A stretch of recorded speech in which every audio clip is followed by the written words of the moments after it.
Hello and welcome. This is the All 12 Signs video series for Mercury going retrograde. This is happening in the signs of Capricorn and Sagittarius. In this video, I will be reading for Aquarius.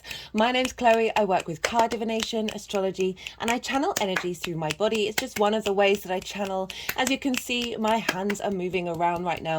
This is independent of my conscious thought, drawing in energies from different dimensions to help us heal, help us clear stuck energy, and open up portals to source to get us in alignment with our soul's true frequency. It's like a form of light language. For those of you who know your time of birth and your natal chart, I recommend checking out the sign that falls in the first house first, right? All the signs will be as if they're in the first house, so the astrology will link closest with that. However, this does not invalidate you looking at any other part of your chart, perhaps where your Mercury is, because we are dealing with a Mercury transit and your Mercury will be getting activated. So look to wherever that sign falls in your natal chart. Look to the house that it's in, the themes of that house, and apply those themes to the messages that come through. Right, gonna keep this short and sweet and get on for reading for the lovely Aquarius.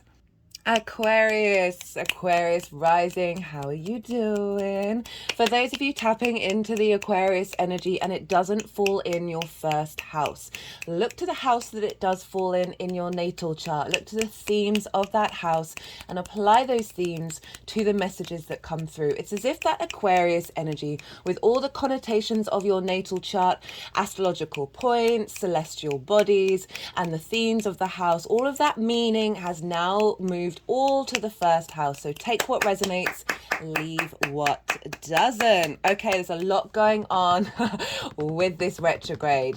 The videos have got longer and longer and longer. You're the last sign that I'm reading for, Aquarius, so do bear with me. It's a big retrograde for various reasons. One, this is the final retrograde with Mercury in Capricorn with Pluto, not only in our lifetime but for the next 7 generations. Okay, so this is clearing out a big lot of fear and transforming that into magnetism, began with an M, and power, right? So this is a big shift. Pluto will be moving into Aquarius, your sign, actually on a very significant point of this Mercury retrograde. And so it will then dip back into Capricorn later on next year, but there won't be a Mercury retrograde in that sign. So this is the final one. We're also marking a shift from Earth sign Mercury retrogrades to fire signs. This year we had Capricorn, Taurus, and Virgo, and we've got a little bit of Capricorn again now, and now we've got Sagittarius, and then it'll be Aries next year, a little bit of Virgo, and then mostly Leo, and we're moving into the fire sign. So we're marking a closing of the chapter of the Earth signs for Mercury retrograde and moving into the fire trine that we'll be having next year. So there's a lot going on because we're dealing with 2 different signs here that Mercury is retrograding in, Capricorn and Sagittarius. There are layers to this retrograde, and they there's a repeating nature to them. I will be going over this at least twice. I'll be adding on astrology on the second time round and building it all so it really integrates, right? This is very retrograde energy. There's a lot of information though, and I've put in the description box the degrees, the dates, the astrological aspects that I'm going to be talking about as well, and I've listed some timestamps for when Mercury goes direct, as well as putting in each of the sections when Mercury is in Capricorn and then when Mercury is in Sagittarius, because it's going to be a shift of mood, right? So, right, let's think about Aquarius in relation to Capricorn and Sagittarius. So this is going to be, regardless of where Aquarius is in your chart, this is the aspects that they're making between one another. Now, Capricorn is right next door to you, Aquarius. This is called inverted. So this is when you're dealing with 6 different energies and trying to get them to work together. So Capricorn is cardinal earth, it's yin in nature. Aquarius, you are fixed air, and you are yang in nature. So 6 different energies trying to figure out how to work with one another. It's a bit different to the in conjunct, which is the other time when we get 6 different energies playing around, because you're right next door. You've got a familiarity, right? The way that I look at this is, imagine you're sitting next to somebody, but you are both looking forwards. You don't have a direct, clear line of sight. You don't have that clarity, which would represent a major aspect aspect, but instead you know when somebody's sitting next to you, right? There's lots of other senses going on.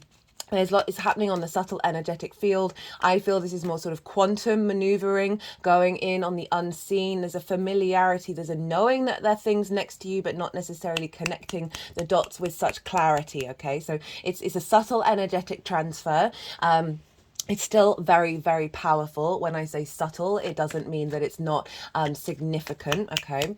But it is this sense of energetic transfer between the two of you. And that's when Mercury is in the sign of Capricorn. And then with Sagittarius, Sagittarius is a fellow yang energy, right? This is a sextile. So you've got the baseline yang energy in common, but your different elements, Sagittarius fire, you are air, and different modalities, fixed and mutable. This is an aspect of Venus. Venus can bring about harmony, love, appreciation, grace, diplomacy, connection, as well as creative energy. It's very brainstorming energy because you've got that yang energy in common with one another. You know, how many times am I going to say the word energy? Lots. But your different elements, different modalities. But because that root baseline is in common, you're able to play with more ease with these different energies rather than, say, butting heads with one another. So that's where the grace and favor comes in with Venus. So that's going to be the Sagittarius part of the retrograde. So you've got this subtle energetic activation. That's so funny. So that card came out before, and weirdly enough, the energies put it back again. And I should have mentioned it. I keep forgetting to do that when that happens. And here it is again, Four of Swords. Love the Four of Swords. It's one of my favorite cards.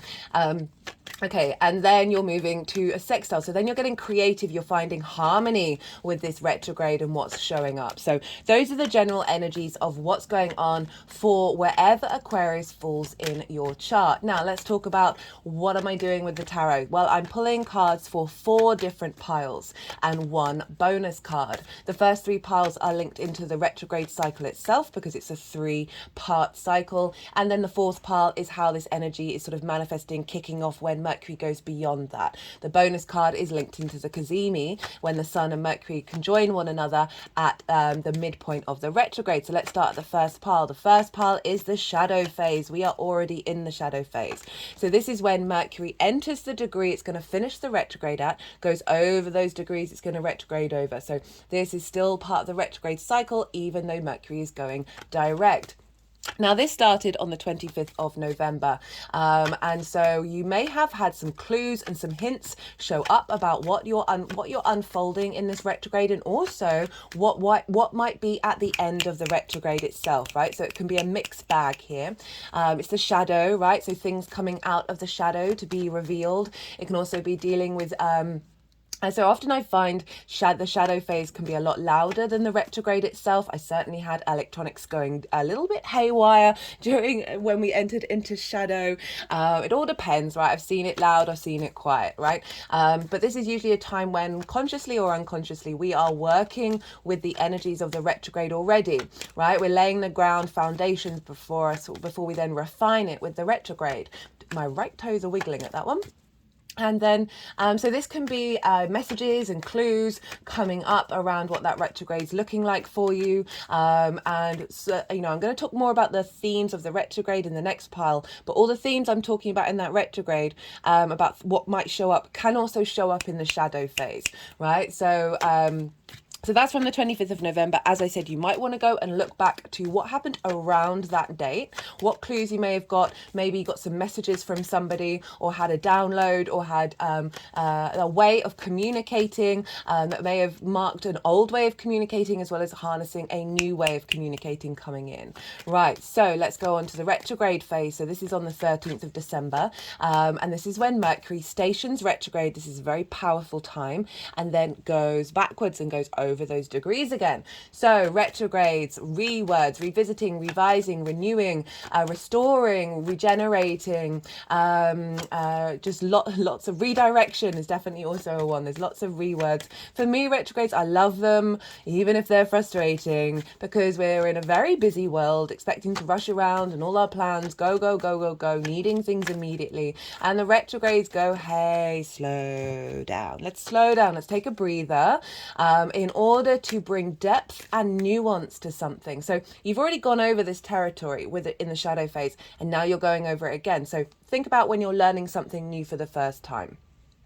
You're taking it on board, your cogs are all whirring, you might not get all the things, you're downloading all that information, but you're not necessarily integrating it. Retrogrades are a great time of integration. And when we move away from like fully in learning mode to more contemplation, because you've already kind of got the baseline involved. And this is where the nuance and the depth can come in. There can be some difficulties showing up with the retrograde, and these are the kind of things that can show up in the shadow as well. So Mercury represents communication, travel, commerce, and for me, and electronics, and for me, overall flow, right? So communication is everything that we do in every second of every moment. Like every particle, quark, subquark, they're all communicating with one another, and it is the whole being of the universe. The flow of it, but for me it's flow, right? Mercury is the fastest moving planet, so it really likes flow. It likes to be able to move with grace and ease. And retrogrades can be a time when when Mercury slows down and we are given the time to unravel stuck energy, right? We're really given the time to sort of create flow through restrictions and limitations, because it gets us to slow down and focus, right? As I said, Mercury's the fastest moving planet, so when it slows down, it can be a bit discombobulated, and a bit distorted, which is why things can go missing in the mail, right? If you're sending emails that have a deadline that are really important, or letters or whatever it is, just make sure you do a follow-up to that person and give them enough time to get back to you, because it might be that something just goes a bit missing for a little while. So if there's something really important going on in your life, do check and double check.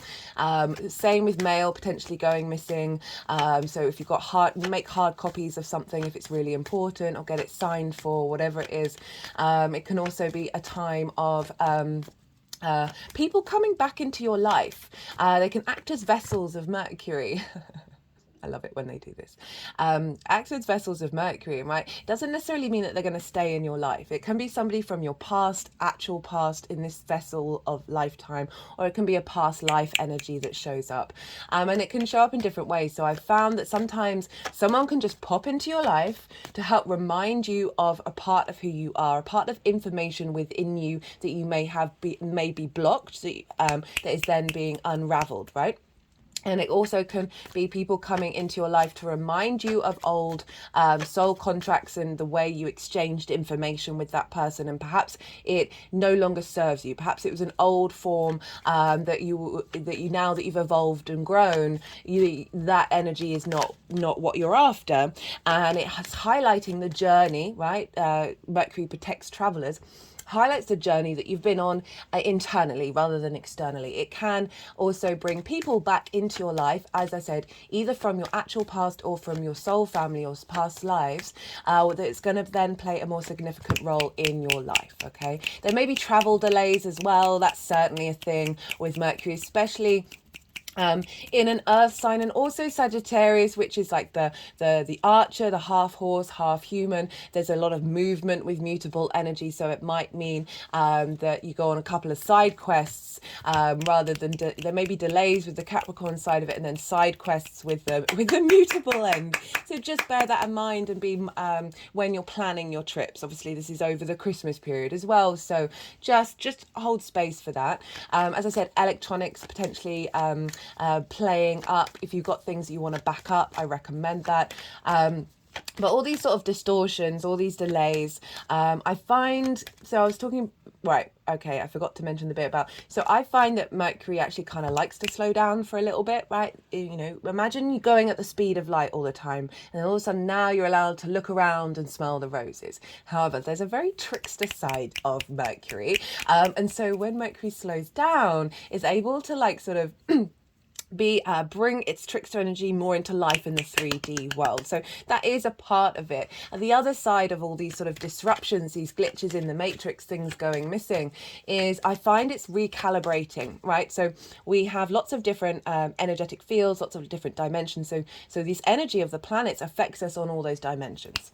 And when what's coming through is a very strong recalibration energy with this retrograde.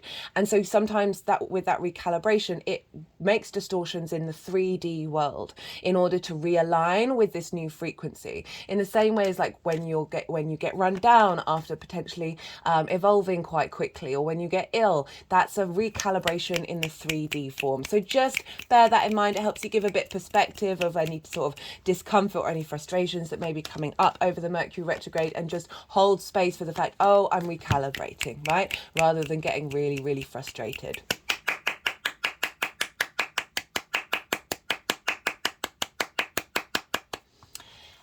Right, contracts. So it is always advised if you to not necessarily maybe sign a contract during a Mercury retrograde. However, Mercury goes retrograde 3 times a year and life goes on.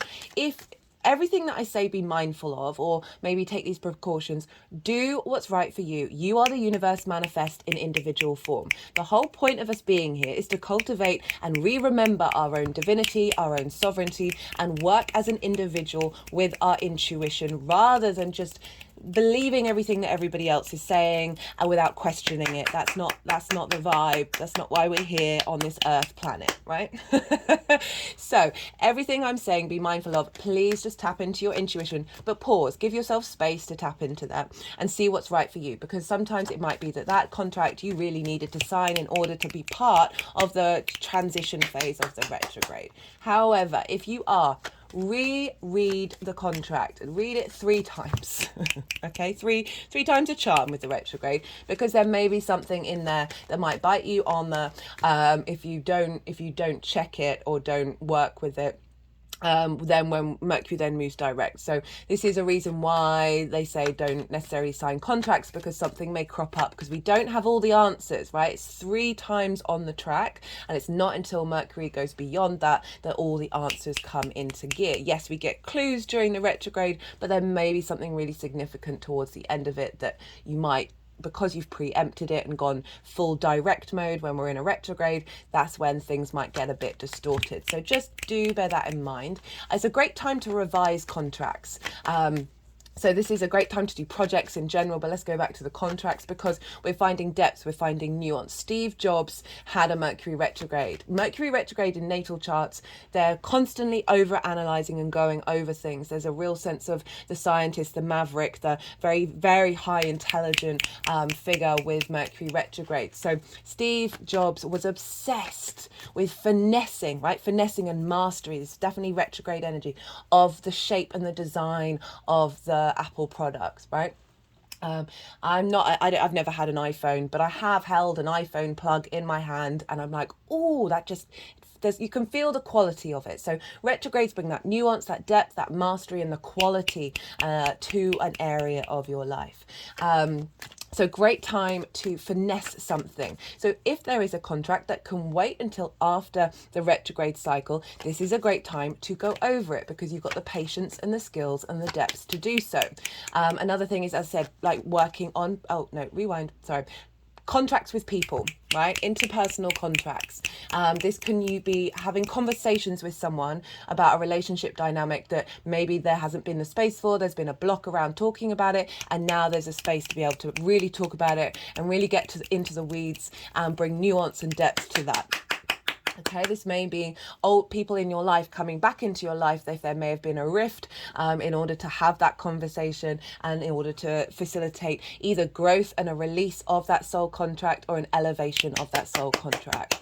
This can be you simply reanalyzing the soul contracts that you have with yourself, and the kind of vibrational level that you're bringing, you want to bring to relationships, and what you want from those relationships as well, right? The exchange between 2 parties or a group of parties, it all depends. Right, it is about bringing flow of your of the messages that your soul has for you through during this transit. We've also, as I said, I keep saying projects and then going back to contracts again. The retrograde is a great time to be working on a project, not necessarily releasing it, but going into the weeds, going into that details, and then really then perhaps at the later date, which I'll say pile 4, is the time when you launch that project out into the world. So that can be a really great time to really, as I said, it's a retrograde is kind of yin energy. It's where you're in observation, you're strategizing, you're nurturing, and you're bringing nourishment to something. You're looking to the past and figuring out what works and what doesn't work, okay? And then transforming that energy before then pushing that big thing out into the world, that more direct motion. Right, so that's the retrograde phase. Yeah, is there anything else I wanted to say about that? No, that's pretty much it. And then we have the direct motion, and so this is on the 1st or 2nd of January, depending on where you live. I'm going to be breaking down the astrology of all of this in the next cycle, after I finish this. And this is when Mercury is now, oh no, rewind. Oh, I keep forgetting to do this. You would have thought, I think I've done it correctly, everything in the correct order, in 2 signs out of 12 so far. So blame it on the retrograde, guys. There's just a lot going on. The Cazimi. So this is the midpoint of the retrograde. This is what's going to be the bonus card. Just going to pause for a second. I do apologize, Aquarius. Sorry about that, Aquarius. So the direct motion, right, so this is the 3rd time that Mercury's now going, oh no, Cazimi, apologies, sorry. So the Cazimi, oh goodness me. Right, this is the midpoint of the retrograde, and this is when the Sun and Mercury conjoin one another. This is at 0 degrees of Capricorn. It's happening on the day of the winter solstice, which is a very powerful portal. So this is when Mercury is getting downloads from the Sun, where our vision, our clarity, our animation, our purpose, our will is coming through from pure source energy, pure light energy. And so this is when Mercury is receiving the wisdom of what it needs in order to travel forwards in the next part of the journey. And so this is also when Mercury moves from being the evening star, which is more yin energy, more retrograde energy of looking to the past, of a strategy of observation, of cultivation, of nurturing, before taking direct action, which is more when it moves into the morning star, which is more the yang energy, the looking to the future, the going out, like the extroverts, more out into the world and taking action. So it's the midpoint of the retrograde, we're getting a boost here where we're now looking to the future. We're now, with the wisdom of the Sun, we're now able to bring some more clarity of any roadblocks or hiccups you may have had during the retrograde, of then like really, think about, let's use the project analogy. So that can be a project that you're doing on an internal journey as well as an exterior one. That for the first half of the retrograde, you're analyzing, you're observing, you're bearing witness to what's going on, you're playing around, you're trying lots of different things, i.e. that's figuring out what the strategy is. And then the midpoint of the retrograde, still the retrograde, you're now putting what you've learned from the evening star side of it into practice. There still may be things that need to be changed, but it's more sort of an active adaptation than an inner space.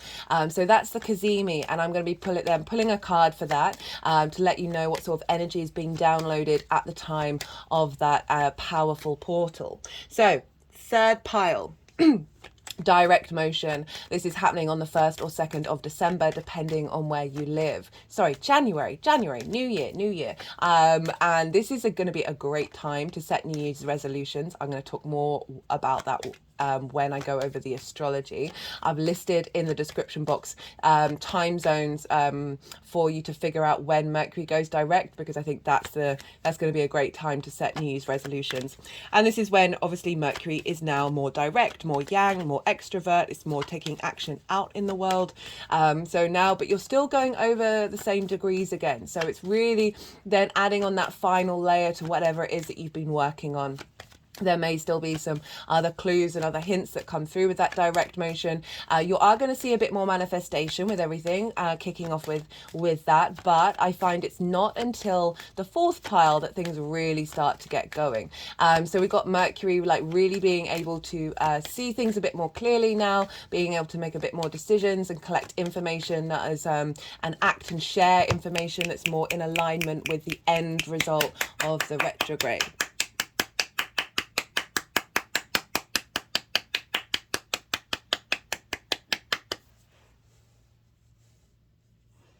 So, the fourth and final pile is the post-retrograde cycle. So this is when Mercury goes beyond the degree it retrograded over. So it's gone shadow, retrograde, direct, and then boom, into the new section of your narrative. So we've got those 3 chapters, end of a chapter, and then a new one. So this is with all the wisdom of the retrograde. This is when things really start to kick off and begin to unfold and manifest. Any delays, any restrictions, they're now fading away, and now you're able to really start moving ahead with everything that's happening during this retrograde cycle. So this is as I said, this is when things start to manifest, and this is the energy of how all of this is going to unfold moving forward. So those are the 4 piles and the bonus card. Now let's start talking about how this is affecting Aquarius rising. Okay, hello, hi. So this is instigating in your 12th house, Aquarius, where Capricorn is. And the 12th house can be a very difficult house. It's a very powerful house. Super powerful. It holds a lot of weight to it, but it's the hidden house. It's the house of mysteries. Sometimes this is a house that we don't necessarily have, we can struggle to integrate. Okay, this is 2 fours and an ace, like this. This is where sort of the mental constructs of who you lay. It's your unconscious mind, as well as sort of those things that are hidden from you on all the other energetic fields, right? It's a very magical house, but it's where like depression and anxiety can be, because it's more the sort of the mental struggles that we have, as well as grief and loss and isolation. And the isolation can be about intentionally withdrawing in order to contemplate thyself, right? Know thyself. It's one of the main ways that we can unravel all the trauma responses and limiting beliefs, but it is a withdrawing energy that is hidden, right? You go in things happening behind the scenes. Now, underneath all those trauma responses and limiting beliefs that are so embedded in our unconscious mind from our early years, that are recreating not only what happened in our early years, but based off of our natal chart, based off of soul contracts, ancestral things. Underneath all of that is your soul's frequency, your soul's magic, right? It's a very magical house. And so I really feel what this retrograde is beginning in the sign of Capricorn. So this is cardinal energy, collective earth energy, Saturn ruled. It's the longer term cycles. It's like the master plan rather than all the details, because it instigates. Cardinal is leadership. It instigates things. It's beginning a new cycle. So we're activating and bringing in a new frequency that's linked into a longer term cycle with how you connect to your unconscious. How do you connect to that which is hidden from you? There's sort of this ability to deeply ground yourself, Aquarius. You know, as I said, this can be a part of your chart that might not be as like I always say, try and integrate the 12th house as much as possible, right? It can be a part of your chart that's very personal to you that maybe other people don't see, or it can be very personal but still out of reach to you. Like it's a weird dynamic. It all depends on like the work that you've done and the acknowledgement of what that feels like for you. This sort of Saturnian energy, this serious energy. You are ruled by Saturn though, Aquarius rising, so it's one of your rulers anyway. So there is this link to the 12th house that you have by rulership, which I feel of all the signs, you have the benefit of that, right? No other rising sign has that benefit of that connection to the 12th house. Lucky you guys. Right, so let's think about Saturn. Saturn's a bit of a no planet. And I really like this energy because Jupiter's a yes planet. So I love the transition that we're having. Saturn being a bit of a no planet, I feel with this Mercury retrograde is Saturn going, no, we're drawing a line under a certain energy. Oh, they just really cricked my head to the right and had a neck crick. A sort of a no energy of saying, no, we're done with this. We're done with this cycle. Remember, Pluto's there as well. final degrees, right? Even though it's really far away from Mercury, it's still having an impact. They're still in the same sign. And because Pluto's at those final degrees, it's really, really powerful. So it's having an even bigger effect. And so we're releasing a lot of fears in your unconscious mind, releasing a lot of restrictions around your own power and your own magnetism. We're composting those things. We're transforming that energy into a new frequency.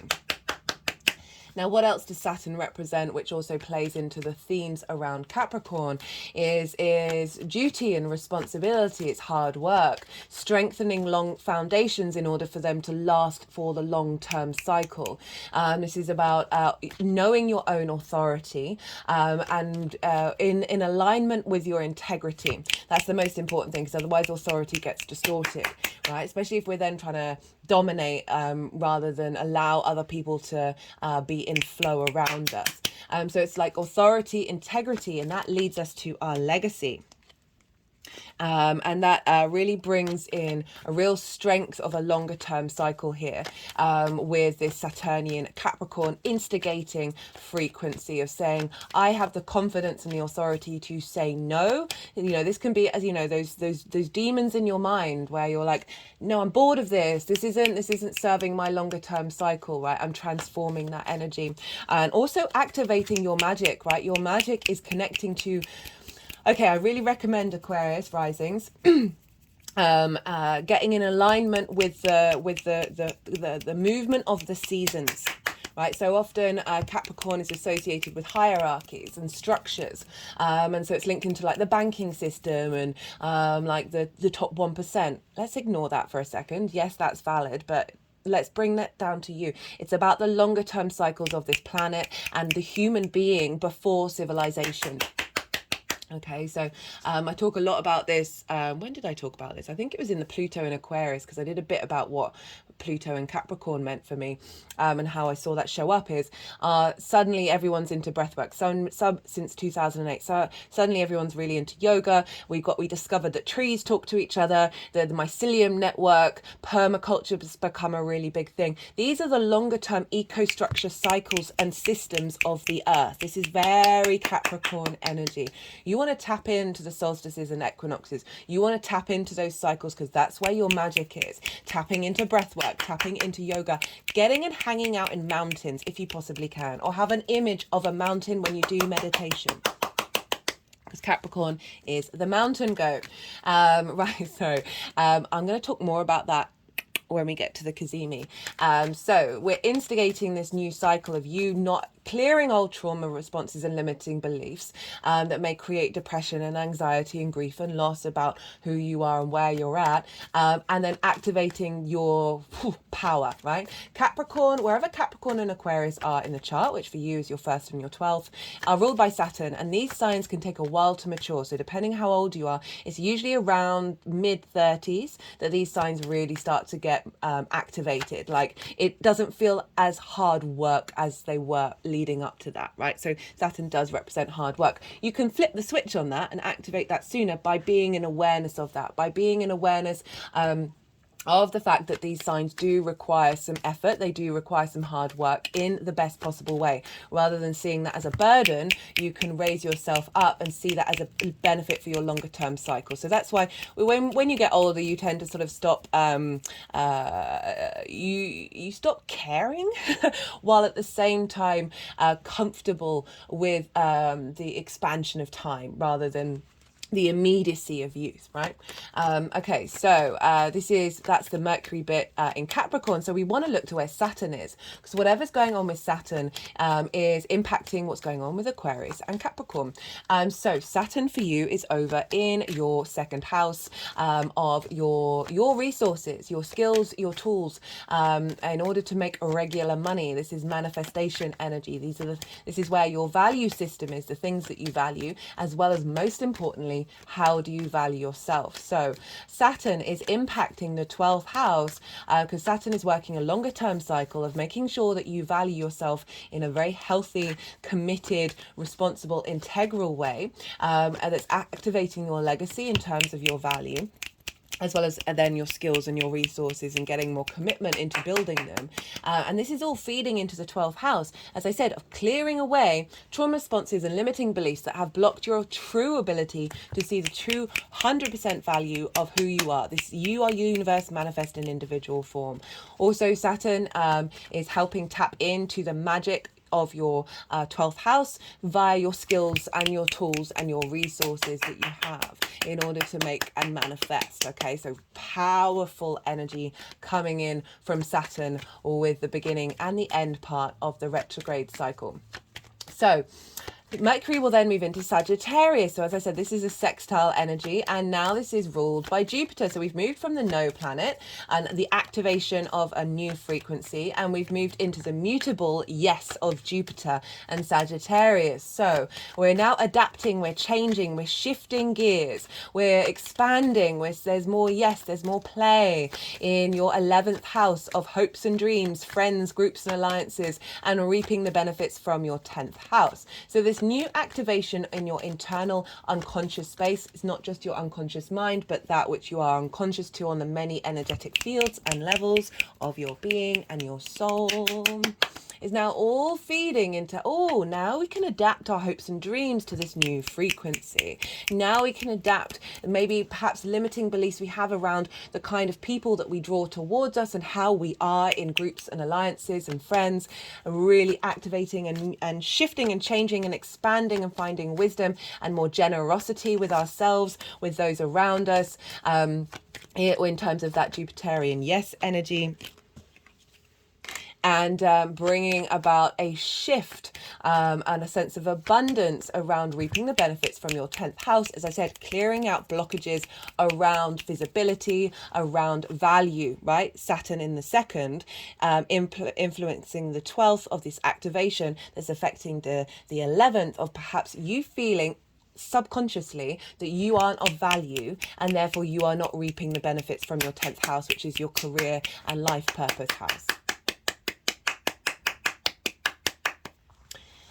So we want to look to where Jupiter is, and Jupiter is over in the sign of Taurus, which for you is in your 4th house. So this is activating your roots and your foundations, your ancestors, both blood and past life and soul family. This is your parental figures, the roof over your head, and your private life. This is the darkest part of your chart. Jupiter is expanding your sense of wisdom and comfortability and generosity and ease and knowing of who you are in your roots and your foundations. It's been retrograde for a little while now. It will go direct at the end of the year. So we've had this restriction around this expansion and this abundance and this wisdom that Jupiter can bring, sense of opportunities and luck. We've been going on a more inner journey of what do our roots mean to us? What does my foundational space mean to me? And how can I bring a deep sense of wisdom and knowing deep in our foundational space that then opens up for more confidence, more flow, more abundance, more generosity. Okay, so this is Jupiter affecting your 11th house of hopes and dreams. So a strengthening of your foundations, a deeper wisdom of that's getting you in a higher vibrational frequency in the way that you hope and dream, right? Making sure your foundations are expansive, so you're bringing in more generous, fundamentally bringing in more generous energy into groups and alliances, as well as reaping the benefits from your 10th house.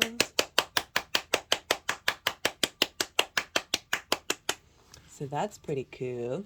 Right, so those are the general energies that are rocking around for you, Aquarius. And so it's really interesting that we've got these two longer term cycle planets, Saturn and Jupiter, affecting this final Mercury retrograde. And so Jupiter is 12 years, Saturn is 30 years. So they're really tying it in with this Pluto transit as well, of saying what's happening with this is pretty damn phenomenal. And it's more mature, right? The Jupiter and Saturn are about you, but they're also more about the more about the society that you're in. So there's maturity, there's responsibility, there's wisdom, right? And that affects the way that we move through the world in society. It's not just about how you feel about something on a personal level that's got nothing to do with anybody else. Interesting, I started shuffling in a different way, which is more sort of Mercury, the Moon, the Sun, Mars and Venus. These are the outer planets to the visible eye. They mark the boundary between the bigger, more collective galactic energy, and they mark that sort of transition phase of bringing that galactic energy with that Pluto energy into society of like higher vibrational frequencies, and they make it real.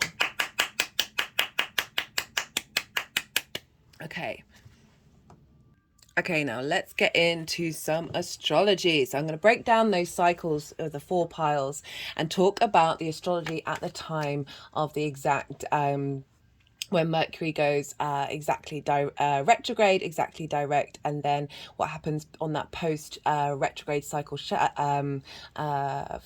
And this is because when planets station either retrograde or direct, they look like they've stopped in the sky, so their energy is really magnified. So I'm going to be talking about the aspects that are being made to Mercury at the time, because that will flavor the next part of the cycle. Right, so it has an extra influence of what's showing up for us, and we've got a lot of supportive energy showing up.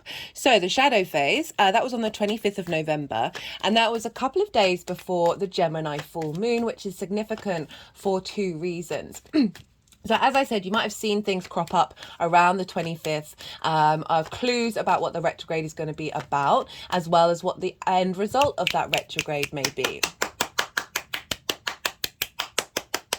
So maybe go think back what may have shown up. As I said, people may have come back into your life. You may have had ideas about something around movement and flow and communication.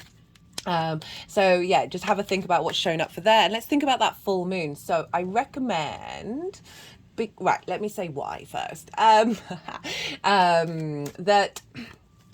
Mercury rules Gemini, and so this full moon was like a big completion phase, a big sort of activation code as well, that would have influenced Mercury a couple of days after the shadow phase. So it's kind of like collectively we instigated a certain level of frequency when it comes to the retrograde cycle, and then that got boosted and leveled up with that full moon.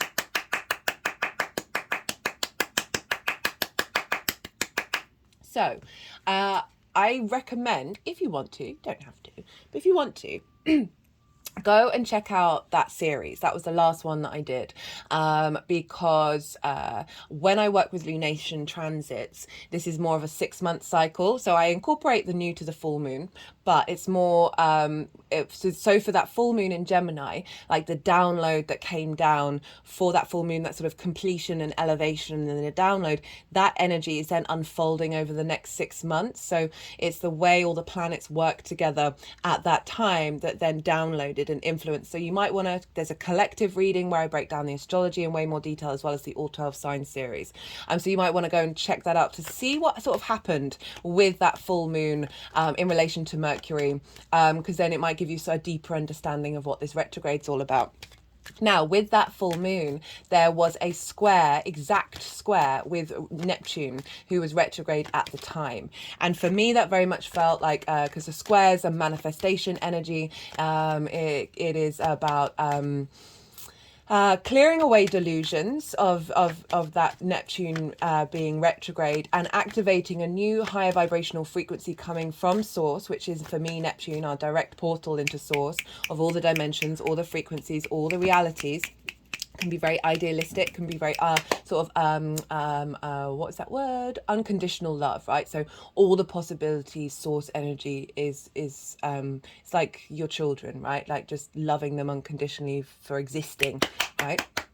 But, you know, it is a very higher vibrational frequency, so it really felt like that was bringing in a new reality. Neptune's often linked into the film industry because it's good at bringing different realities into your own. New frequency by square, feeding into Mercury exactly. And Mercury in Sagittarius is more a sense of knowing, a sense of faith about something. You might not necessarily have all the plan, all the detail about it, but it got downloaded then. And then during this shadow phase, Neptune's going to go direct on the 6th, which is tomorrow. So it will be direct by the time this video is out. Is this the 5th?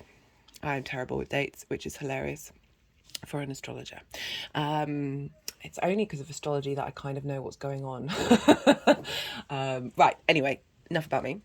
So Neptune's going to go direct on the 6th. So we're going to have more clues about what that new reality is all about during the shadow phase. But also later on in the transit, Mercury's going to be square Neptune again, but they're both going to be direct. So we're really going to see an activation of that manifestation, unfolding of that.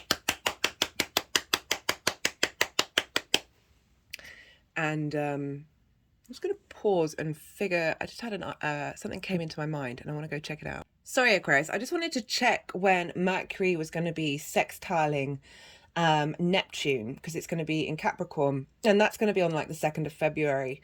It's going to be very close to Mars. So that's when we're going to get sort of more harmonizing of that new frequency. But that's me going into the weeds with that one, so I'll try not to confuse everyone because there's so much information and there's so much I haven't said. Okay, so that's the shadow phase, and this is going to take us up to the 13th of December when the retrograde is going to start. So this is when Mercury is going to station, get very strong, and then start moving backwards. It makes me think about the Saturn retrograde in Pisces that we had. That was when the submarine imploded under the ocean. So Pisces, the ocean, Saturn, duty, responsibility, checks and balances. We find out that the company didn't follow the reports that they'd got over the last couple of years, and therefore there were consequences, cause and effect, right? Karma of Saturn. So when planets station retrograde, they're very, very powerful. And they sort of mark what's going on for the next bit of the cycle. So we want to talk about what's going on. What aspects is Mercury making at the time of the retrograde? This is 8 hours after the new moon in Sagittarius, which might be on the 12th of December for some of you. And actually, I might double check. Wait, yeah, might be on the 12th for some of you. And so, this new moon in Sagittarius, and why is that significant? Well, obviously Mercury's going to retrograde into Sagittarius. So this new moon energy is this freshness that's coming in your 11th house of hopes and dreams, friends, groups and alliances, and reaping the benefits from your 10th house, is then feeding into Mercury that's in Capricorn. That's making sure that this back and forth between Capricorn and Sagittarius are in alignment from the get-go of the retrograde. So Mercury's got all of that influence of that freshness of the new moon before it then starts going over it and making sure you're in alignment with where this new moon is going to unfold. The next transit series I'm going to do is that new moon, where I'll break down and it's pretty wild, where I'll break down the astrology of that new moon, of what download we're getting in a collective reading and an all 12 signs reading. So you might want to go check that out as well to sort of get an understanding about what's going on. Also, if you don't have time for that, I will recommend, because new moons are when we set new intentions, to set that intention just acknowledging the fact that Mercury's going to retrograde not long after it. It's not necessarily about trying to control that, but acknowledging that is part of this cycle, rather than getting frustrated by hiccups and roadblocks and things like that. When you just sort of sit with it and make peace with it and be in flow with it, this is when things can really sort of magnify, right? Okay, so that retrograde, 8 hours after the new moon. Mercury is also making a trine with Jupiter. Jupiter is still retrograde though, so everything that I sort of said at the beginning, where we may have had restrictions or not necessarily feeling that, Jupiter retrograde can test our faith as well. And so really trying to commit and make sure we, it involves a lot of questioning, Jupiter retrograde. However, this trine with Mercury, right at the beginning of the retrograde, very supportive. A trine is an aspect of Jupiter. Jupiter is a benefic planet. This is a soft, easy, free-flowing energy. You're both yin in these signs are both yin in nature. They're both earth elements, but they're coming from different modalities, so they're able to work in different ways from the same baseline. So it really elevates the earth energy and the yin energy. So fixed and cardinal. So Jupiter's saying, hey, this is what we want to maintain with this new frequency that's being downloaded with this instigating energy of cardinal in your, what you're maintaining in your roots and your foundations, perhaps like ancestral stuff that is part of a legacy, part of a long-term cycle of you tapping into your pleasure principle when it comes to Venusian Taurus energy, stability on your foundational energy, and then feeding this into this new instigation level of you being able to tap into your magic, that maybe getting resources from your ancestors and your past life energy, then feeding into the 12th. So we've got a lovely trine, which brings elevation, wisdom, expansion, a sense of knowing. And with that knowing, we get confident with our, with who we are. And then that brings opportunities, abundance, and luck. So we've got this very supportive Jupiter of saying, you may not know all the details yet, but I'm giving you this sense of knowing within you, that you can make, you can work through this retrograde with confidence and wisdom. Not only that, we have by sign a sextile with Saturn. So not only do we have Saturn and Jupiter by rulership governing Mercury, right? So they govern Capricorn and Sagittarius, but we also have positive harmonious aspects from these two bigger planets, these bigger outer planets, to Mercury throughout this retrograde cycle. So it's a very long-term supportive, creative, inspirational energy that we're getting with this. Yes, it's serious, but it's also playful. So Saturn with a sextile aspect to Venus, wanting to bring flow, harmony, grace, diplomacy, a sense of love and appreciation, desire, creativity from your sense of value. So all of those themes that I talked about at the beginning, and your resources that you have in order to make your money, the things that you care about, are now being reactivated from a harmonious space into your unconscious mind. My head is now just sort of rocking back and forwards, now going all the way back.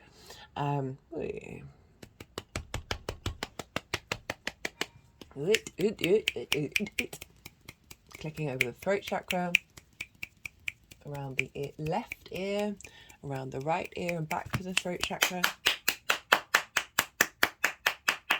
Making me think of Saturn in Pisces, of synchronicities, and you noticing them and being able to work with them, right? The ears, what are you picking up on? What vibrational frequencies are you picking up on that are more in alignment with your long-term legacy? Okay, cool. Right. So that is that. And then, oh my goodness me, not only that have we got two harmonious aspects with the bigger outer planets, but we've got a sextile with Venus.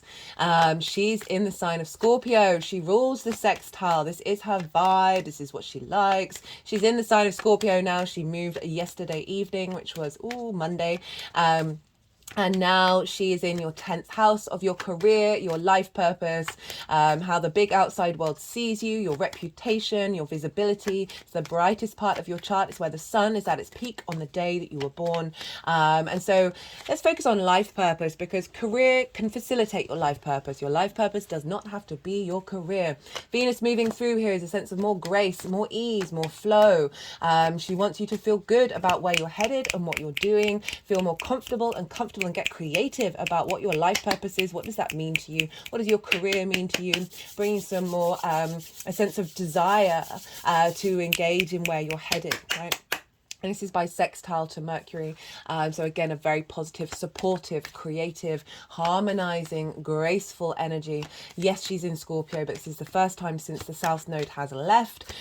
She's deemed to be in her fall in Scorpio because it's opposite Taurus. But I love Venus in Scorpio. She doesn't mess around. This is you speaking your truth a bit more, getting to the root of things, getting to the depths of what your soul purpose is. And this is sextiling Mercury, messenger of the gods, in your hidden house, in your unconscious space, tapping into your magic, getting in alignment with this transformational energy of Scorpio in your 10th of where are you headed? What are you doing, Aquarius? What's going on?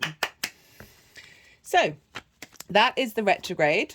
Now let's think about the direct Kazemi, sorry, there we go, got it in time. So this is happening on the 22nd of December. This is the winter solstice. As I said, this is a massive portal, and I talked about this earlier actually. I said get in line with the solstices and equinoxes. For me, the winter solstice is the new year. It represents the new moon, right? This is when the sun is the new moon of the sun. This is when the sun is the day is slowly getting longer longer and longer and longer. It's the rebirthing of the sun. This is why we have a lot of religions around this time having the birth of certain things that represent light. Okay, it's based on the cycles of time. Okay. And even if you're in the southern hemisphere, this is still the sort of the full moon of the year, right? And now we are taking that download of that full moon of the summer solstice and then incorporating it into the next cycle. So it's all parts of cycles, it's peaks of cycles where we're then acclimatizing. So this is a great time to set intentions and resolutions around your relationship to time and space, your relationship to the eco structures, the nature, the makeup of the universe, right? However that feels for you, right? Go with your intuition with that one. And so it might be really useful in order to activate your magic in terms of this sort of longer term legacy cycles of who we are on this planet and what does this planet mean in relation to the universe. And like bringing structure around that can be really great with having Capricorn in the 12th house. And not only that is a massive energetic portal in general, but now we've got the Cazimi, which is when the Sun and Mercury are conjoined one another. This is, as I said, when the vision and the clarity of the divine light is feeding into Mercury and activating the next part of the retrograde, where Mercury becomes the morning star, where it's more outward going, it's more taking action, it's more the extrovert. And so even though it's still the retrograde, we're getting a download now to help facilitate the expansion of what this retrograde means for us. So that's the Cazimi card. I will be pulling a bonus card for that one for you. Right, so now the direct motion. And we also have a trine with Jupiter and the sextile with Saturn again. So as I said, there's repeating cycles here of support from the outer planets in relation to the Mercury retrograde. So we're getting a real boost of high elevation, long-term committed frequencies that are serving your soul unfolding, right? So beautiful stuff, beautiful stuff. The third pile is the direct motion. So Jupiter has now gone direct. It goes direct either on the 30th or the 31st of December, depending on where you live. So any of those restrictions that we may have felt around expansion, the new year's going to kick off with a bang. And so now that's influencing what's going on in the sign of Sagittarius, where Mercury is either on the 1st or the 2nd of January. I've put some time zones in the description box for you to figure out when exactly Mercury's going direct.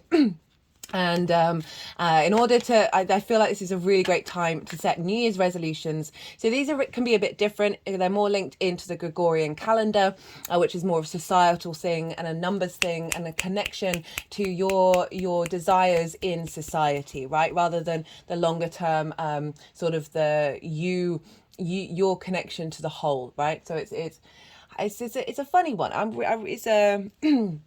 It's all those stereotypical things of wanting to engage in society from a higher level, right? So, you know, all those things about giving up certain food and making sure your body is healthy in order to participate in society and benefit from society from a higher vibrational level. It's a bit different to the ones that you'd set around the winter solstice. And so this is a great time. Mercury's now direct, Jupiter is direct, and the astrology is really lovely for this. So I'm going to focus on sort of New Year's resolution side of it, and then I'll move on to the retrograde side, the direct motion in relation to the retrograde. So the reason why this is so great for New Year's resolutions is because Mercury will be conjunct Mars in the sign of Sagittarius. So this is in your 11th house of hopes and dreams, friends, groups and alliances, and reaping the benefits from your 10th house. So you could think about setting intentions around that. It's also being tied into Jupiter in your home life, your private life. So activating your ability to put commitment into your in the things that you do in private in relation to your hopes and your dreams and how you want them to unfold, or a commitment to really understanding who you are and what it is that you want from a foundational space in terms of friends, groups and alliances. And cultivating a stronger energy around reaping the benefits from your 10th house as well. And the reason why this is so great is because Mars represents our motivation, our drive, our call to action, our passions. And so we've got this very strong Mars in the sign of Sagittarius being spoken to by Mercury, right? Your resolutions, how you communicate, a real sense of knowing, though, with Sagittarius rather than the details of it. And so you can tap into just knowing what it is that you want to do, feed that into Mars, and then Mars will be taking action on that for the next year, right? So it's really tying into the energy of activation and being able to put your intentions into action, that are coming from this deep-rooted sense of faith that you have within you with the sign of Sagittarius around how you want your hopes and dreams to unfold, what kind of groups and alliances you want to be in, and how you want to elevate what you're reaping from your 10th house, right? All of those things are really super valid. Not only that, but Mercury and Mars are making positive aspects to the North and the South Node. So the South Node for you, Aquarius, is in your ninth house of hopes and dreams, friends, group. No. Ninth house of perspectives. Apologies, Aquarius. There's just a lot, so my mind is all like. So this is perspectives. This is how you map yourself out in the world, in the universe. This is morals, ethics, philosophies. Your connection to book religion. Your connection to source energy, nature or science. Whatever it is, it's something bigger than yourself. You're figuring out what that is, what that means to you, and how you see yourself in it. It's also linked into sort of going and living somewhere for a long period of time, longish period of time, in order to broaden your perspective. So it's often linked into foreign travel, but I like to link it into, say you've lived in a city your whole life and you then decide to go and move to the countryside.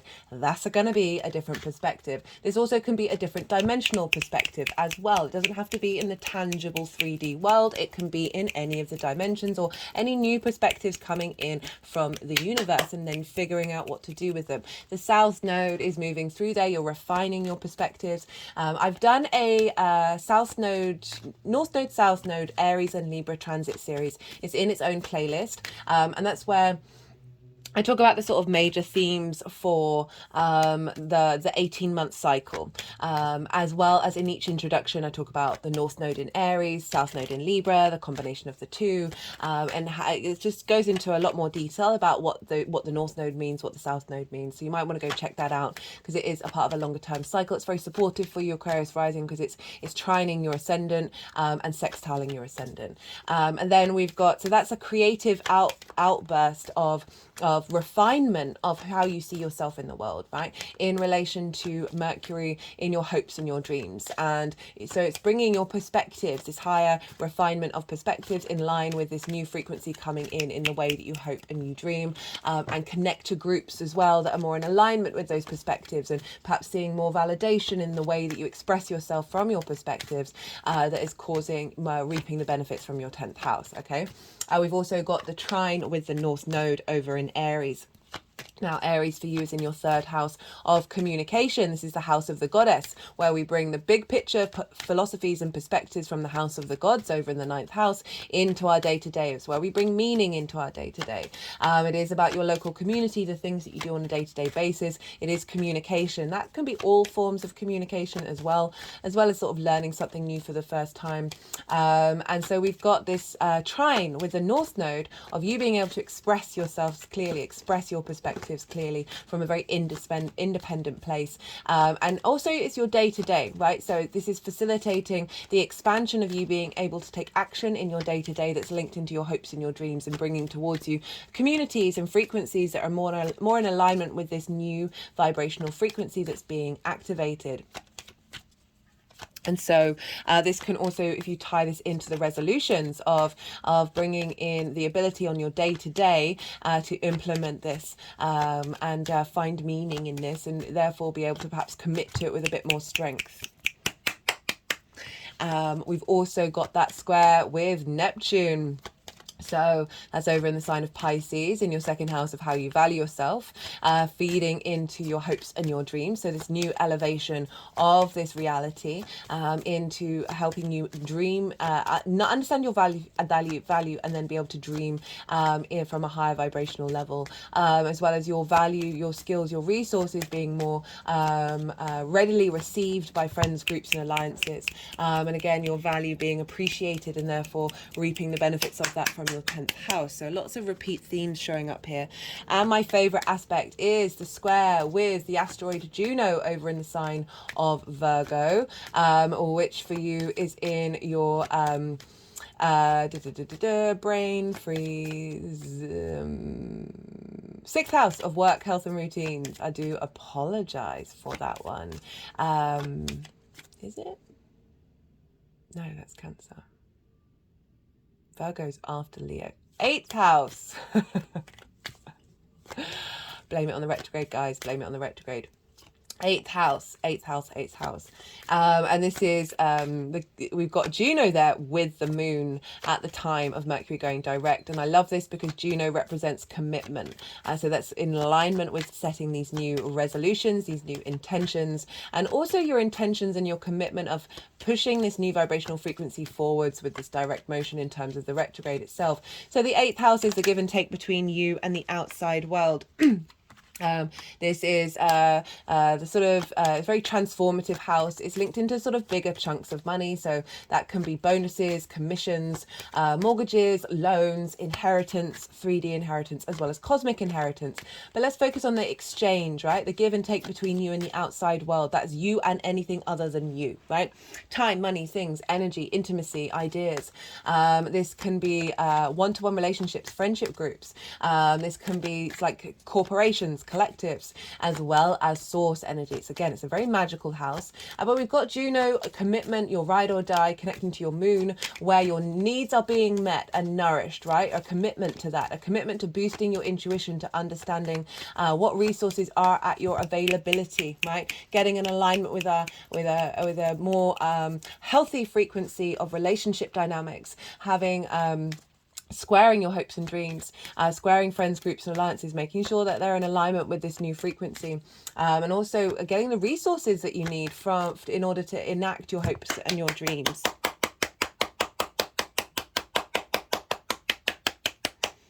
So I love that energy. I really do like that energy for this new year. And in terms of the retrograde, this is this forward momentum of you being able to implement everything that you've learned and take action with that martial energy moving forwards, and have some clarity and wisdom also boosted by the north and south node of finding wisdom and creativity of the way that you then are bringing in this new frequency that's again aligned with a longer term cycle of the north and south node, and activating that new frequency with Neptune, this new reality, and bringing things into manifestation that are in alignment with this development that you've been working on over the retrograde cycle.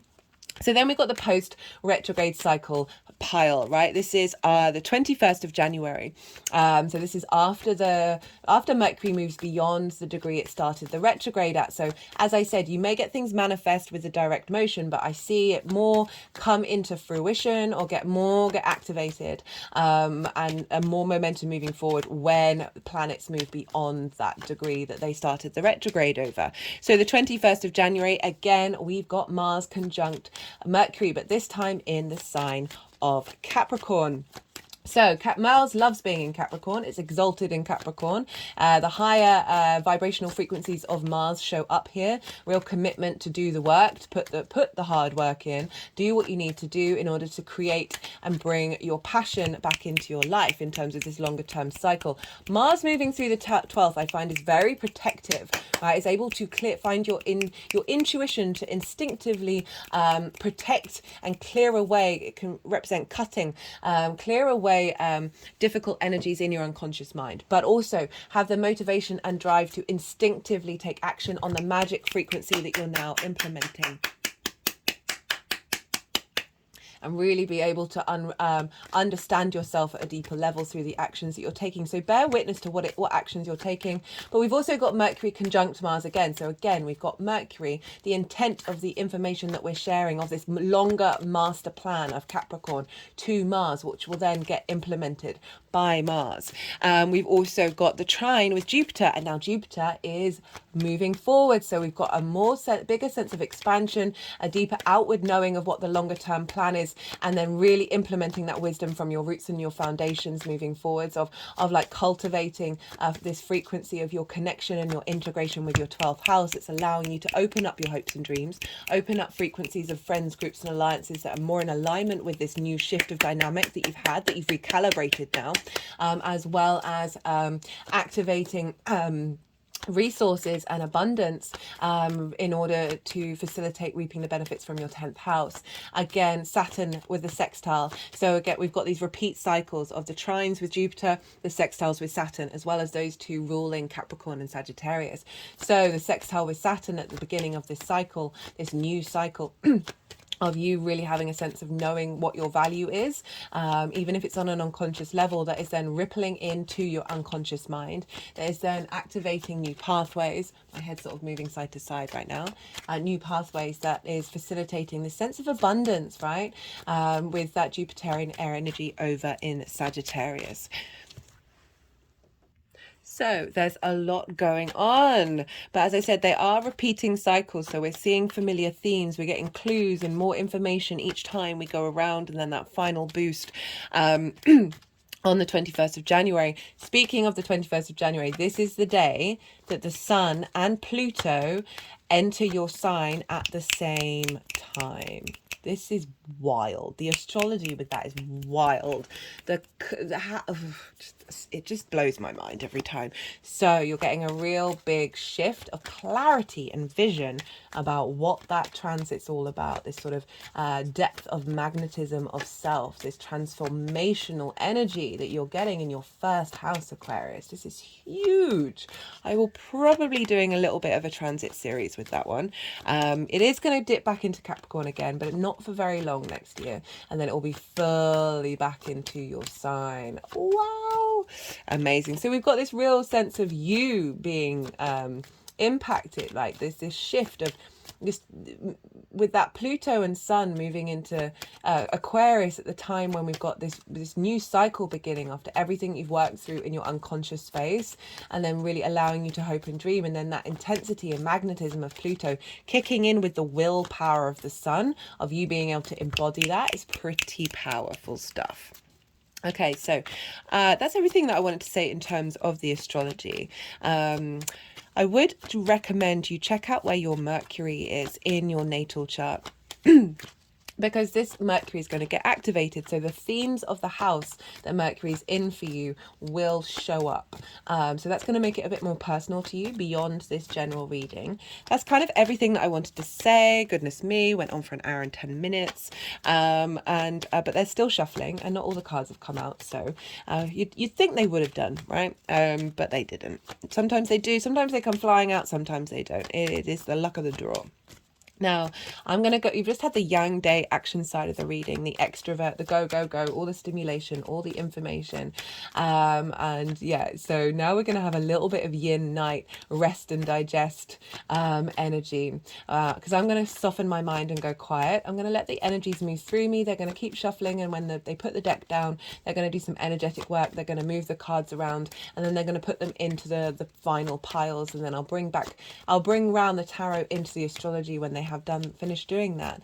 And I call you to soften your mind as well, right? You just had loads of information thrown at you. Don't try and overthink it. Don't try and control it. Just let that all settle in your unconscious mind, and then see what intuitive hits come up for you while we're having this moment of stillness.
Okay, Aquarius.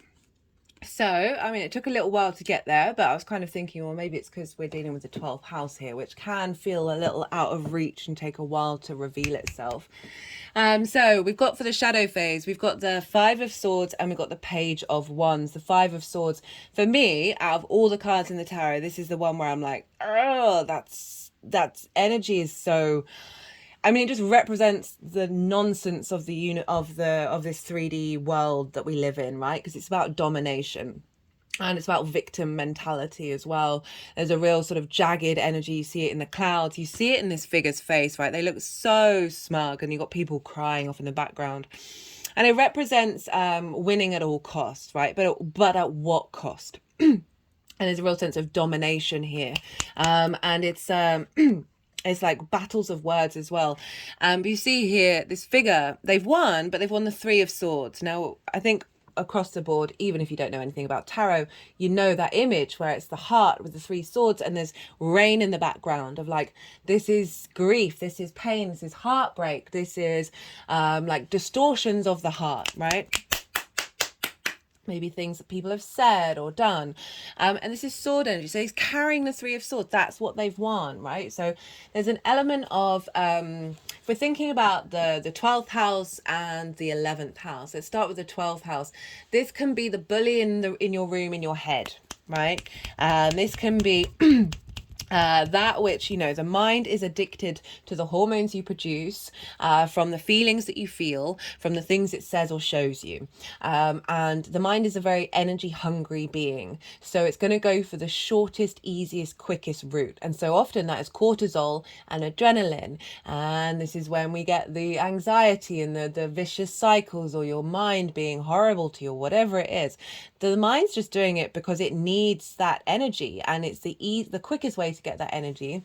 It can be a bit lazy. It's the quickest way is to do those sorts of things. So it can be limiting beliefs and trauma responses that are in your unconscious mind, that have been winning, that have been causing you the Three of Swords. And if we bring that into the 11th house of perhaps your hopes and your dreams not manifesting in the way that you would like them to, not necessarily maybe other people, maybe you're doing really great at work, but other people are getting the benefits of it and you're not getting the visibility and you're not being appreciated. There's a sense of rejection and isolation with that Three of Swords. In perhaps groups, friends groups and alliances, whatever it is, there's definitely a difficult energy showing up here. And this is coming up in the shadow phase of, like, as I said, things that come up in the shadow are helping us understand what's being released during the retrograde itself, right? This can just be overall conflict with yourself, that is producing this sense of, you know, we are both the bully and the victim, right? Bullies were, I would say, 99% of the time bullied as kids, right? Trauma begets trauma. It's only very rare occasions where, you know, it's usually through sort of brain chemistry where people respond in a way that isn't linked into social interaction. And we can so often be the bully and we can so often be the victim. And the victim mentality is kind of like, yes, appreciate that you may have gone through some difficulties, but if you stay in that space, you can't hope and dream. You can't create your way out of a victim mentality. This is not me invalidating anybody's experience. I've certainly gone through my own stuff. I see it around me all the time. Like, you got to honor it and then hold space for something else at the same time. You are a multifaceted being. You are capable of holding both of those energies at once. Right, so there's things coming up around all of that, but it's come with the Page of Wands, which I love, because this is saying this shadow phase is giving you clues and messages and vitality. Pages are very useful, they're very excited of a new passion, a new drive, a new motivation, a new vitality, a new energy, a new animation coming in, new creativity, new independence coming in, that's breaking you away from getting stuck in the cycle of the Five of Swords.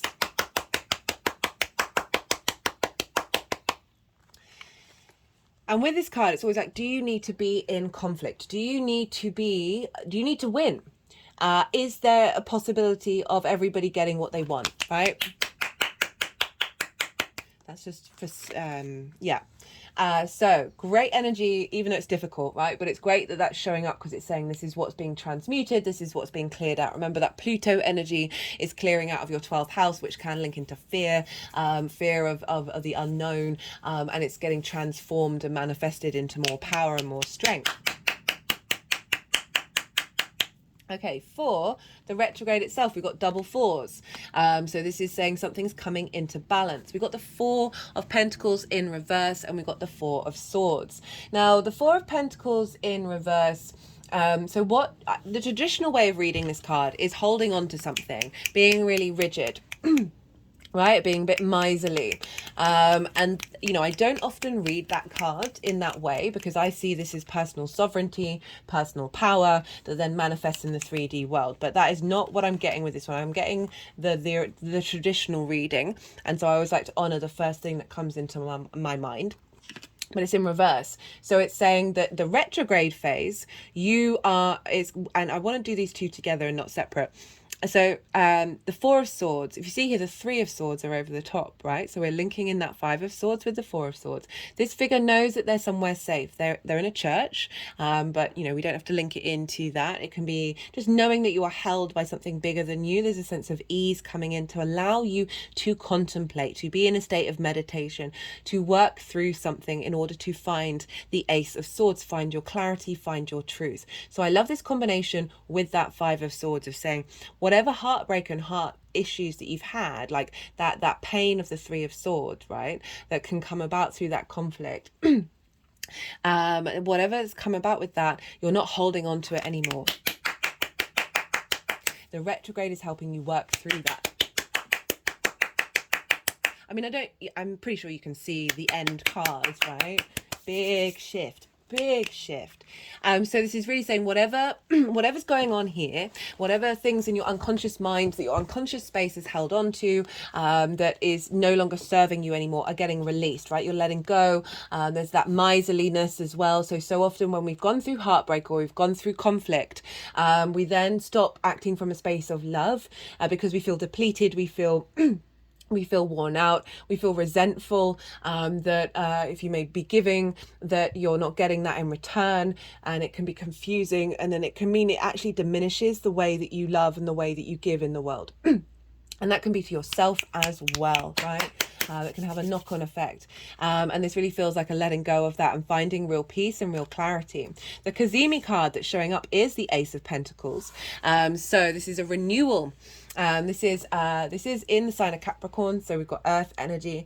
This is an offering, a portal, an invitation from the universe, a fresh new vibrational frequency from a higher perspective. I always link this card into new earth. It's a catch-all phrase that's really easily accessible because we've got the mountains on the other side of the portal, representing when we go through that portal, when we take the Ace of Pentacles and we move through that portal, we are operating in the 3D world from a higher perspective, and also from this sense of abundance. We've got all these flowers here. We've got the lilies and the roses that actually show up in the Magician's card, which represent your ability to manifest in the 3D world. So we're bringing in the Saturn in your second house of your skills and your resources. We're bringing in the strong foundational space of Jupiter being in a fixed earth sign, of the stability that's coming in, that's helping you through this release of the conflict, through the release of the Three of Swords. Even though it's not shown up, it's still shown up in the Four of Swords.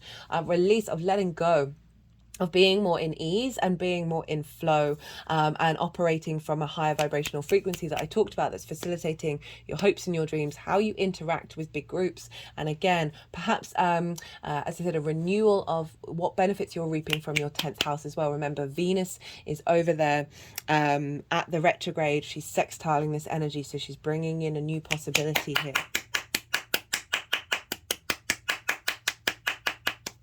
So for the direct motion, we have the Strength card, and we have the Nine of Cups. So see the difference in the color of the cards, very light. The sun is coming in. So this is when we're setting new intentions, perhaps around rewind. So this is the Kazemi card for the winter solstice. So you can just generally set an intention on that winter solstice to tap into those cycles, tap into that Capricorn energy. That might be really good if you're not quite sure what that means for you. At the winter solstice, tap into that and then see what unfolds for you, because this is a new beginning. This is a fresh new start, right? So that might be really useful. Then we've got this is for the direct motion, as I said, when we set the New Year's resolutions in terms of the Gregorian calendar. We've got the Strength card, right? The Strength card is about love and kindness, right? So we're moving, this is a far cry from the Five of Swords, right? This is the opposite of that. So instead of the bully and the victim, we have two beings entwined with one another. They respect one another. There is equality here. You know, they wouldn't be able to work together without the love and kindness of the two of them. And so it's really bringing in a completely new frequency that you're then implementing over the retrograde phase, right?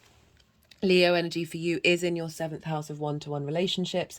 This can be business partners, one-to-one clients, intimate friends, as well as a more intimate, long-term committed relationship and your relationship with source. So we're getting a shift of reactivation in your unconscious space, activating the magic of your longer-term legacy, influencing the way that you dream again, and being able to do so in union with your higher self and your instinctive, intuitive being. They're just sort of clicking around the third eye.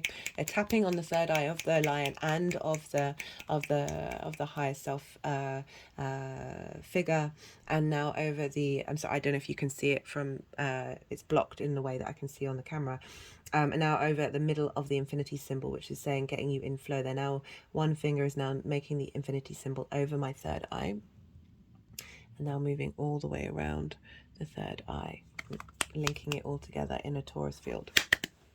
You know, we have a torus field within us.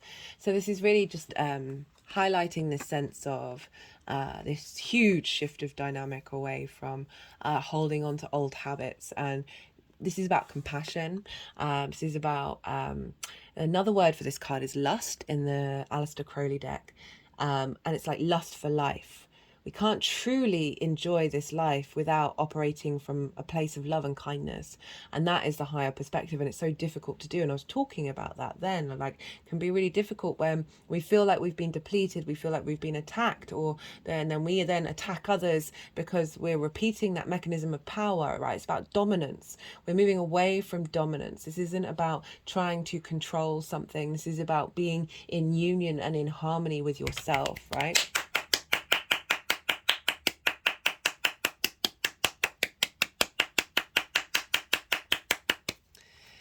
And with the Nine of Cups, so this is kind of like the wish fulfillment. So if we link this into hopes and dreams, it's saying that this energy that you're bringing in is allowing a new vibrational frequency in terms of fulfilling your hopes and dreams. At a future date, it might happen around the time of this, but I feel like it's more of a longer term cycle. But it could be for some of you that's like, there's a little thing that's like, oh, I wanted that, and now it's here. The other side of this card is, look how confident this figure is, right? They don't need to attack anybody. They're very confident and sure within themselves. And so much with the bully energy, it's because they were the victim as a kid. I'm getting quite sad now that they then have to puff themselves up in terms of power. This is about inner confidence, right? This is tapping into gratitude, imagining that every area of your life, your cup is full. This is about internal happiness, internal contentment. And I really love this showing up for you, especially with that Jupiter now moving direct in your fourth house of your roots and your foundations, of giving you the strength and the wisdom in your roots to feel at ease with who you are and be in flow. And therefore that's more when our heart space opens up. Leo actually rules the heart, so that strength card is the Leo card, really allowing that to blossom into the new year. So that could be really great intentions to set around activating that. Okay, so how this energy is manifesting moving forward. This was on the bottom of the deck and wanted to come out. We've got Jupiter, the Wheel of Fortune, the King of Cups, and then the Ten of Cups. So huge shift in energy here. And this is from the 21st of January, as I said, when the Sun and Pluto are moving into your sign, Aquarius. But this is also when Mars and Mercury are conjoined in your 12th house, activating strength of will, about a longer term legacy and a deeper understanding of your unconscious mind, right? And, you know, this is activating how you value self. Jupiter, the wheel is turning, fate is changing, it's moving on the up. This is a very positive card, that the energy is shifting. Like this energy, you're moving really far away from this, where that Aquarius energy is no longer in a state of conflict, stemming from your unconscious mind.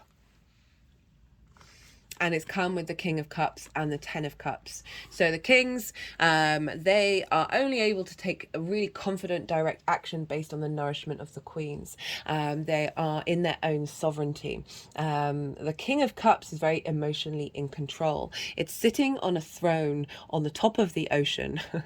There's massive waves. There's a sea creature and a ship, and I should imagine that ship, if it doesn't understand the nature of that sea creature, thinks it might be in trouble. However, the king isn't bothered.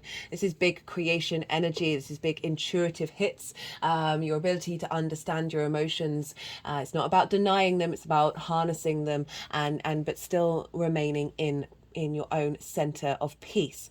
I love this for the 12th house. It's also then more king energy of activation, taking action around your hopes and your dreams, right? And being able to bring something into fruition. With the Ten of Cups, we've gone from the Nine of Cups to the Ten of Cups. The Ten of Cups has the only rainbow in the deck, right? This represents, imagine, so rainbows are light refracted. It always makes me think of the chakra body and how that's mimicked in the rainbow and vice versa, as above, so below. And in a Sanskrit, chakra is wheel. And if you turn this on the side, they look like wheels. These are vortexes, all in alignment with one another. So this sense of contentment within yourself is now spilling out into the outside world around you. Yes, it's the nuclear family, but it represents the external sense of contentment and enlightenment. Right? Enlightenment's a big word, but with rainbows and all in alignment, there is a sense of moving towards a space of alignment that is fulfilling. And if you think about your hopes and your dreams, this is really allowing this sense of contentment inwardly being moved into the outward world. For some of you, because you've got that Leo card in your 7th house, this could be in relationship to relationships, right? Of just being in partnership, whether that's a business partner, one-to-one clients, intimate friends, intimate long-term romantic relations, or source energy. You're more in alignment with that. That is fulfilling your foundational space, your sense of value, and activating your hopes and dreams and the magic in your 12th house.